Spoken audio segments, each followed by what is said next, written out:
Bonjour à tous, c'est Nicolas pour la chaîne Autodomo. J'espère que tout le monde va bien. On se retrouve pour une nouvelle vidéo pour une démonstration du produit que vous avez sous les yeux ici. Donc c'est un thermostat de la marque Meros, un thermostat donc pour radiateur.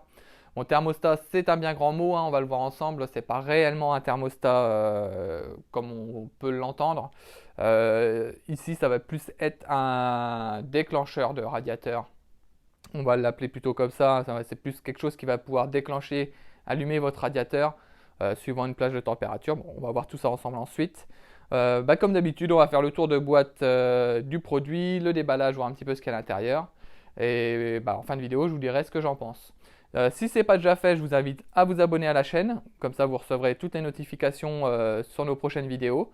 Et un petit pouce en l'air pour nous motiver et à continuer des vidéos comme ceci. Ça nous fait toujours plaisir. Donc on se retrouve tout de suite pour le déballage. Donc avant le déballage, on va faire le tour de boîte. Donc je vais vous faire un petit zoom. Voilà. Donc alors, en premier lieu, donc sur l'emballage, donc on va retrouver le produit ici en photo.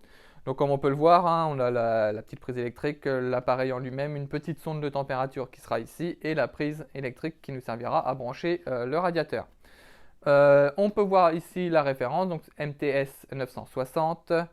On voit qu'il est compatible avec Apple HomeKit, les assistants vocaux de chez Google et de chez Amazon, SmartSync. Ici, on retrouve la marque donc Meros. Sur le côté ici, donc, on voit quelques petites icônes qui vont nous dire qu'on peut régler les températures, les températures c'est vite dit, donc par rapport hors gel et puis en plein jour.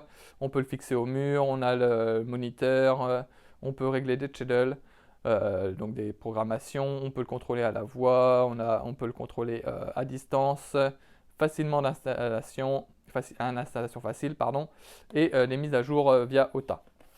Donc voilà, ici on a une petite mise en situation du produit. Hop, voilà. À l'arrière, on retrouve les petites spécificités techniques, donc qui fonctionnent entre 100 et 240 volts, 16 ampères maximum. Donc ça sera pour les radiateurs de maximum 3680 watts. Fonctionnera donc sous une plage de température de moins 30 à 110 degrés. Donc voilà, après on a les dimensions, etc. Voilà. Ensuite, on a la garantie ici, il nous précise une garantie de 2 ans. On a les emails du support technique de Meros. Donc voilà pour le packaging. Donc pas grand chose à dire là-dessus. C'est un bon packaging, hein, il est bien fait. On va passer tout de suite au déballage, voir ce qu'il y a à l'intérieur. Alors, à l'intérieur, on va y retrouver quoi? Donc on l'ouvre comme ceci. On a ici les petites notices d'installation et d'explication sur le fonctionnement de l'appareil. Bon, vous allez le voir, c'est quand même relativement simple à utiliser. En premier lieu, donc on voit l'appareil ici. Donc on va le sortir. Donc il est plutôt bien protégé dans l'emballage. Hop, voilà, on va sortir ça, on va le mettre sur le côté. Hop. On retrouve ici donc le produit en lui-même. Donc, comme on peut le voir, ici on a le panneau de contrôle, si on peut l'appeler comme ça. Donc vous en faites pas, hein, on a l'impression qu'il est rayé ici, mais non, il n'est pas rayé, hein, c'est juste qu'il y a un petit film de protection sur l'écran. Donc on a le panneau de contrôle ici, on a la petite sonde de température ici, donc avec un câble assez conséquent, donc il y a 1,50 m de câble. Hein. Donc la sonde, vous n'êtes pas obligé de la coller au radiateur, et c'est ce qui est le mieux justement, c'est de l'éloigner du radiateur, pour pas avoir de fausses mesures, si j'ai envie de dire. Voilà. Ici on a donc la prise d'alimentation du produit, et ici la prise sur laquelle on branchera donc notre radiateur électrique. Donc voilà, sur le produit, rien de spécial à dire. À l'arrière, on a ici donc comment on retrouve la marque, le numéro du modèle et le petit QR code ici qui nous servira à l'installation sous HomeKit. Donc voilà, un produit plutôt bien fini dans l'ensemble, avec des longueurs de câbles pour les connectiques qui sont quand même assez conséquentes, donc c'est plutôt pas mal, et ce qui va nous faciliter du coup l'installation et l'endroit où on va vouloir l'installer sera plus facile, on aura plus de choix. Voilà. Donc voilà pour le déballage et du produit, ce qu'on a à l'intérieur du packaging. Alors maintenant qu'on a tout déballé, on va procéder à l'installation sur l'application. Donc, pour l'installation sur l'application, vous avez juste à le brancher ici sur votre prise de courant électrique. Et ensuite, faire l'installation sur l'application. Donc, on va voir ça tout de suite ensemble. Donc voilà, ici on l'a branché. Donc comme on peut le voir, l'appareil se met en route. Et tout en haut, ici, on a le petit logo Wi-Fi qui se met à clignoter. Et donc, il nous indique comme quoi l'appareil est en mode appairage. Donc maintenant, on peut se rendre sur l'application pour effectuer l'installation. Donc voilà, nous sommes sur l'application Meros. Donc je rappelle, hein, c'est un produit de la marque Meros, il va fonctionner que sur son application propre. C'est-à-dire que ce n'est pas un appareil qui va fonctionner sous Tuya Smart ou Smart Life. Il faudra bien sûr utiliser vraiment l'application Meros pour pouvoir utiliser ce produit-là. Donc, comme d'habitude, on fait le petit plus en haut à droite. Ici, nous allons choisir dans la liste des appareils, donc thermostat connecté. Ici, on choisit donc notre modèle. Donc nous, le modèle, c'est le MTS 960, donc qui est tout en bas. Il nous demande de brancher le capteur de température inclus, donc c'était déjà fait, donc on fait ensuite. Donc ici, il nous dit que le petit voyant Wi-Fi devrait clignoter, donc on l'a vu juste avant, donc il clignote bien, donc on fait ensuite. Ici, donc ça nous demande d'ajouter l'appareil à HomeKit et donc de scanner le QR code de l'appareil. Donc vous avez juste à faire ensuite. Et ici, donc on se retrouve au moment de scanner le QR code. Donc vous avez juste à prendre l'appareil et venir scanner le QR code qui se trouve à l'arrière. Voilà, une fois que c'est fait, ça nous détecte que c'est bien un appareil de chauffage. Enfin, lui, il détecte un appareil de chauffage. Vous allez sur Ajouter à maison. Ici, l'opération peut durer quelques minutes, donc on patiente. Bien sûr, c'est un appareil qui va fonctionner avec le Wi-Fi 2.4. Il faudra que vous soyez connecté à votre Wi-Fi 2.4 pour pouvoir installer l'appareil. Donc maintenant, on patiente un petit peu le temps que l'appareil s'installe sur l'application et on se reprend juste après. Donc on patiente un petit peu durant la configuration du produit, durant l'installation. Donc on peut voir tout en bas, il est en train de mouliner en mode configuration. Et dans quelques instants, il va passer donc en mode installation. Voilà, ajouter au domicile. Voilà, ici, il nous demande de choisir donc l'emplacement du chauffage. Donc moi ici, je le mets dans ma pièce test. C'est ma pièce où je mets tous mes produits en test. Voilà, ici, vous pouvez donc le renommer. Et comme on peut le voir, Alexa l'a détecté automatiquement et donc l'a ajouté donc, à l'environnement Alexa. Ici, donc, on le renomme. Moi, je vais l'appeler radiateur du salon parce qu'il est il va être installé dans mon salon. Donc voilà, chauffage ajouté à mon domicile et maintenant on va se retrouver sur la page d'accueil de l'application Meros. Donc voilà, on se retrouve donc sur la page d'accueil de l'application. Donc tout en bas à gauche, on peut voir Smart Thermostat, donc c'est notre thermostat connecté. Donc on vient connecter dessus et on se retrouve donc sur la page d'accueil du thermostat, du thermostat Meros. Donc on a tout de suite en haut, donc en encadré jaune, chauffage. Donc ici, il est sur 20 degrés. Donc ici, vous allez pouvoir régler la température à laquelle vous souhaitez que votre chauffage se mette en route. Voilà. Donc par exemple, ici, à 20 degrés, je souhaite que mon chauffage s'allume. Juste en dessous, on a mesuré, donc c'est la température mesurée dans la pièce où se trouve donc le thermostat connecté, où se trouvera donc votre chauffage. Donc là, par exemple, il est mesuré à 19 degrés. Donc moi, j'ai mon chauffage réglé sur 20 degrés, donc là, le chauffage ne me mettra pas en route. Si je viens le régler sur... Enfin, si, là, le chauffage se mettra en route parce que je suis à 20 degrés. Donc, je demande 20 degrés et il mesure 19 degrés. Par exemple, si je mets 18,5, là, le chauffage donc, ne se mettra pas en route parce que la température demandée est inférieure à la température relevée. Donc, on va la remettre à 20 degrés.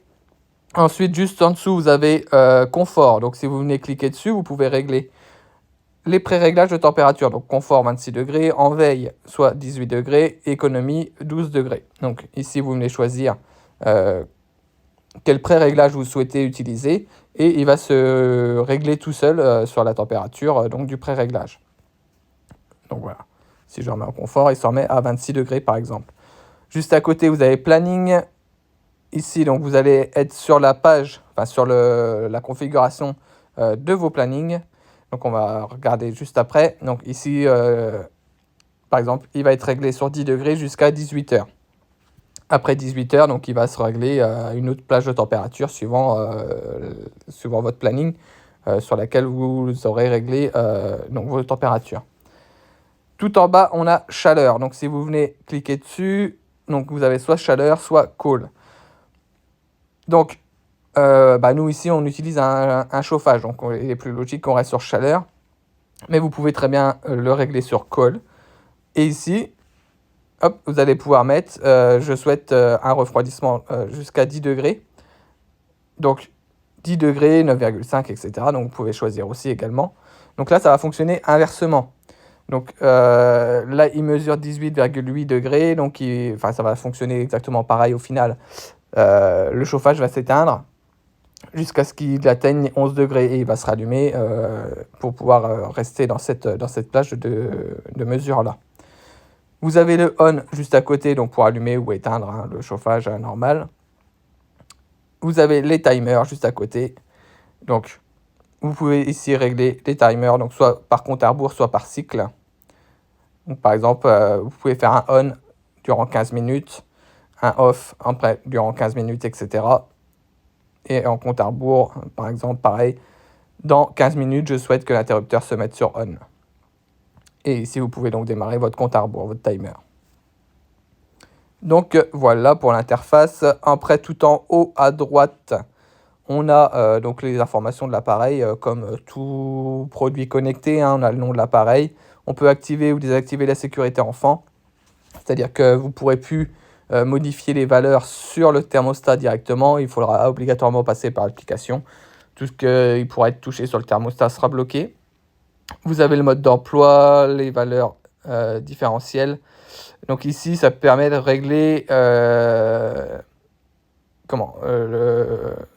valeur de différentiel du thermostat. Donc par exemple, la valeur actuelle est de 1 degré, ce qui signifie qu'avec la température cible de 20 degrés, le thermostat activera le chauffage à 19 degrés et l'arrêtera à 20 degrés en mode chauffage. Donc voilà, c'est le petit delta entre votre température demandée et la température mesurée.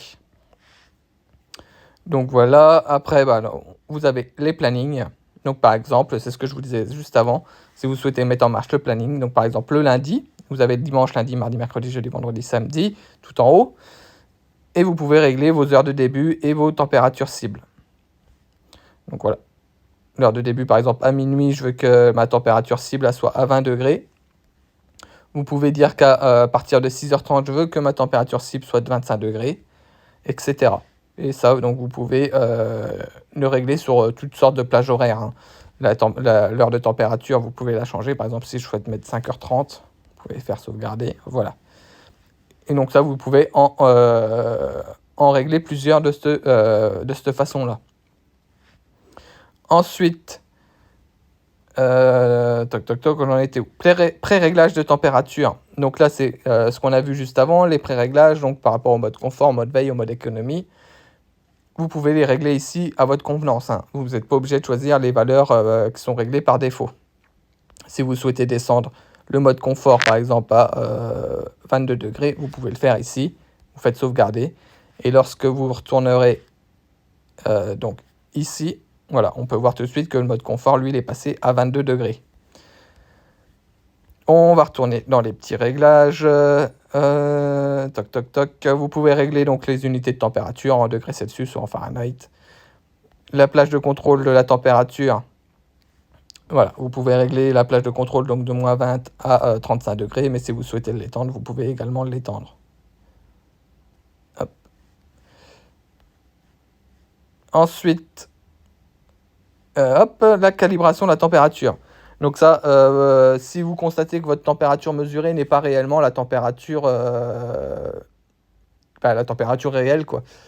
Si par exemple votre thermostat lui vous indique qu'il fait 17 degrés mais que réellement grâce à un autre thermomètre un peu plus précis par exemple ou à plusieurs autres thermomètres vous voyez que la température est réellement de 22 degrés, et bien ici vous pouvez régler donc la calibration de la température. Données de température, ici donc vous aurez un petit historique de vos courbes de température dans votre pièce. Les consommations d'énergie. Ici, vous verrez la consommation d'énergie de votre radiateur sur lequel est branché le thermostat connecté. Protection contre le gel, donc ça c'est pour mettre l'appareil en mode hors gel. Retard du compresseur. Ici, c'est plus pour les équipements de réfrigération, de refroidissement. Ça protège des mises en marche trop fréquentes, enfin des mises en marche ou des mises en arrêt trop fréquents. Voilà. Les automatisations, ici, donc vous pourrez régler des automatisations suivant le déclencheur de température, par exemple. Hop. Vous pouvez régler donc le fuseau horaire, l'heure de l'appareil, la localisation. Vous avez le code d'installation HomeKit. Donc, comme on va le voir, c'est un appareil qui est compatible HomeKit. Vous avez la puissance du signal des Wi-Fi, le numéro du modèle, le numéro de firmware, la version de matériel, l'adresse MAC, etc. Et vous pouvez retirer l'appareil donc de l'application. Donc voilà pour le côté application Meros. Donc comme on peut le voir, c'est quand même assez complet et vous avez quand même plusieurs réglages possibles grâce à l'application. Et donc ça permet de pouvoir piloter son chauffage depuis l'extérieur ou tout autre endroit que vous vous situez. Vous n'êtes pas obligé de venir régler votre chauffage au pied du chauffage. Vous pouvez le régler directement de votre smartphone de n'importe où vous vous situez. Donc voilà pour le côté application Meros. Donc comme je vous l'ai dit, c'est un appareil qui est compatible donc, avec Apple HomeKit. Donc il va s'installer obligatoirement, il va s'installer tout seul dans l'application maison d'Apple, donc sur HomeKit. Il n'y aura pas besoin de faire de manipulation supplémentaire. Grâce à l'installation sur l'application Meros, il va se transférer tout seul, en gros, sur l'application maison d'Apple. Donc on retrouve ici donc Climat, donc c'est qui à 18,5, donc c'est notre thermostat ici donc Meros. Donc si on vient cliquer dessus, on peut l'éteindre ou l'allumer. Voilà. Si on vient appuyer un peu plus, hop là. Voilà. Si on vient cliquer 2 fois dessus, on se retrouve dans la page de configuration, pas la page de configuration, la page de réglage, l'interface. Qui est renvoyé sur HomeKit de votre thermostat. Donc comme on peut le voir, on peut choisir soit éteint, soit refroidir, ou soit chauffer. Hop là. Et donc ici, vous avez la petite molette où vous pouvez choisir et donc les températures que vous souhaitez chauffer votre pièce ou refroidir votre pièce suivant le réglage que vous souhaitez. Donc ici, ça reste basique, hein. Il n'y a pas beaucoup de choses possibles de faire. Vous pouvez soit éteindre, soit mettre en mode refroidir, soit en mode chauffer. Mais voilà, quoi, vous ne pouvez pas faire grand-chose à partir de l'application HomeKit. Ça va surtout être intéressant pour ceux qui utilisent vraiment cet environnement-là. Ça permet de basculer sur HomeKit et de pouvoir faire interagir avec vos autres équipements compatibles HomeKit. Donc par exemple, j'imagine quand vous ayez un détecteur de mouvement ou un détecteur de présence d'une autre marque, vous pouvez quand même faire réagir votre détecteur de mouvement, votre détecteur de présence va détecter que vous êtes présent dans la pièce et va pouvoir mettre en route votre chauffage, malgré que ce ne soit pas la même marque. Ça va pouvoir être utile dans ces conditions-là. Donc voilà, après si on va dans les réglages, donc on retrouve le nom, radiateur du salon, les unités, donc la pièce, et on voit donc que c'est un appareil Meros ici. Donc qui est utilisé. Donc voilà pour le côté HomeKit, il n'y a pas grand chose à dire dessus et il n'y a pas grand réglage, pas grande possibilité depuis HomeKit sur le thermostat. Alors voilà, pour les besoins du test, je ne vais pas brancher sur un radiateur, ça sera plus visuel avec une ampoule. De toute façon, le principe de ce thermostat connecté, c'est d'allumer ou d'éteindre le radiateur suivant la température que la sonde aura détectée. Après, bien sûr, comme on l'a vu sur l'application et sur l'appareil en lui-même, vous pouvez régler soit des plages de température où vous souhaitez allumer et éteindre, soit des plages horaires, des plages journalières, etc. Bon, là, du coup, pour les besoins du test, une simple ampoule sera plus visuelle qu'un radiateur qui s'allume ou qui s'éteint. Vous n'auriez pas vu forcément le radiateur se mettait à chauffer ou non. Donc là, on peut voir que l'ampoule s'allume. Donc on peut voir que j'ai réglé une température à 22,5 et qu'actuellement il mesure 21,4. Donc si je prends la sonde de température ici, que je la mets dans mes mains, histoire de la faire remonter, si j'y arrive jusqu'à 22,5, vous allez voir, hop, une fois dépassé 22,5, et ben l'ampoule s'éteint. Donc en l'occurrence, vous, dans votre cas, ce sera le radiateur. Si, donc là j'ai relâché la sonde qui est ici, elle va redescendre tranquillement à 22,5 ou pas.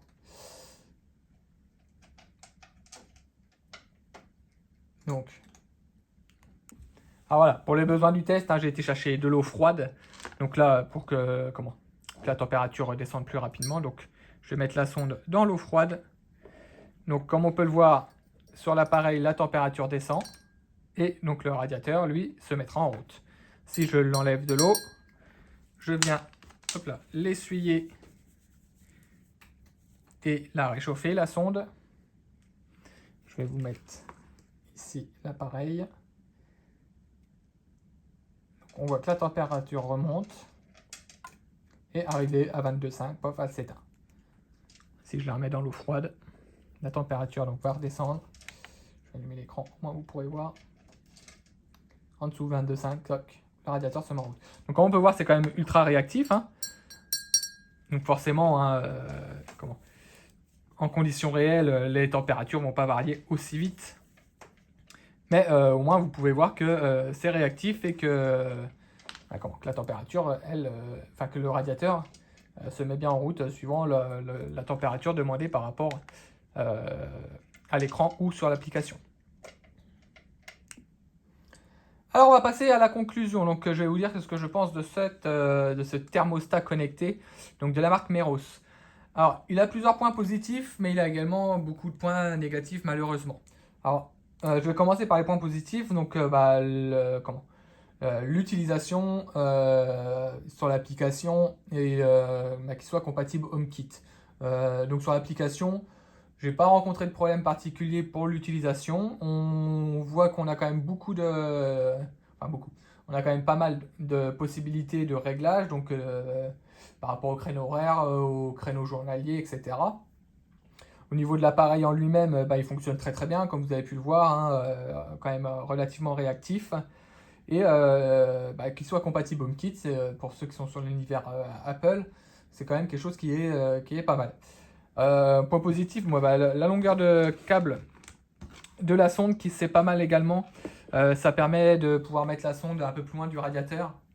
Parce que généralement, si le thermomètre est proche du radiateur, ça va mesurer la température qui est proche du radiateur. Si votre pièce est quand même assez grande, forcément près du radiateur, elle va faire plus chaud qu'à l'autre bout de la pièce. Donc au moins, on peut distancer le radiateur de la sonde.